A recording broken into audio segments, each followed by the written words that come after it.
back to sleep or the call to prayer. Now, if you don't get up at that moment right away, there is a good chance you're going to miss Fajr. If you don't fight that initial inclination, there's a good chance you're going to miss Fajr. So the Prophet ﷺ, what was he described as? He was like a lion, sallallahu alaihi wasallam. SubhanAllah, the hypocrites are, وَإِذَا قَامُوا إِلَى الصَّلَاةِ قَامُوا كُسَالًا. When they get up for prayer, they're so lazy, dragging their feet. Do I really have to do this again? Is it already dhuhr? Is it already asr? Is it already maghrib? Really? Already? Again? Rasulullah ﷺ hurried to the prayer. He was ready. He was activated towards the prayer. So he overcame the desire to sleep. He overcame the desire to eat. He overcame the desire to relax after a hard day of work. He overcame that because the salah was called. I've got to go to prayer now. He jumped towards the salah. Most of us are on a spectrum between qamu kusala and wathaba. Getting up like the hypocrites or getting up like the Prophet sallallahu alaihi wasallam. Where are you on that spectrum? Now, the initial strike, the initial moment of your desire is the most important moment. عند أول الشهوة. What do I mean by that as well? You know, even if you think about physical things, okay?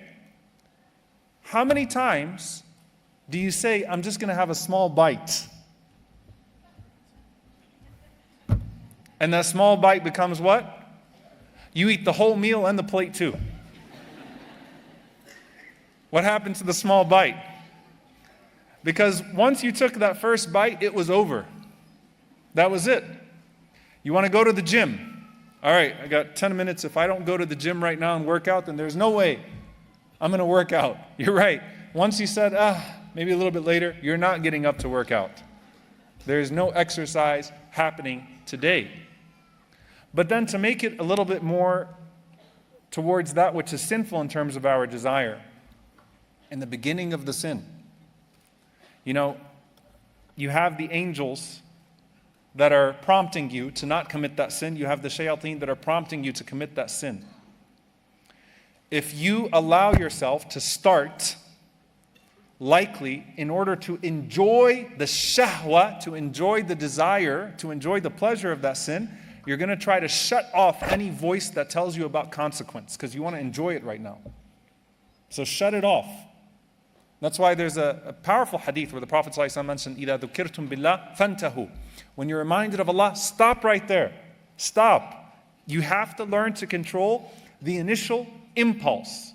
And in one narration, and even if there is a weakness in the chain, الْعَجَلَةُ مِنَ الشَّيْطَانِ. Haste is from the devil. وَالتَّأَنِّي. Being very calculated about what you're doing is from Allah subhanahu wa ta'ala. The beginning of the shahwa, the beginning of the desire. You get into an argument. The desire, my desire is I want to punch you in the face. Not you, by the way, I don't want to punch you in the face. But like my desire is I'm ready to jump. I'm ready to fight. If I'm able to just be quiet and say, I'm not going to engage, let me cool down and not engage, I likely have won that bout with the shaitan. But if I immediately, or if I start, I likely am not going to finish. Throw the first word, throw the first punch, it's a fight at that point. You fail to resist the shahwa to respond, the desire to respond at that moment. So controlling yourself at the first moment of desire is like controlling yourself at the first moment of hardship. If you're able to conquer yourself in that moment, then you are likely able to conquer the course as well. How do we even do that? And subhanAllah, we live in a world where our instant gratification is catered to us. You have apps and social media that study you and know your nafs better than you know your nafs. SubhanAllah, they literally enslave you to an algorithm and feed you your cravings. And they know what your soul craves sometimes even more than you know what your soul craves. Feed them the next one, the next one. I know what type of drama you like. I know what type of images you like to look at. I know what type of comments you like to read. I'm studying you. Feed them, feed them, feed them, feed them, feed them. And when we become impulsive creatures, we're not even thinking anymore, right? Just go to the next one, go to the next one, go to the next one, go to the next one.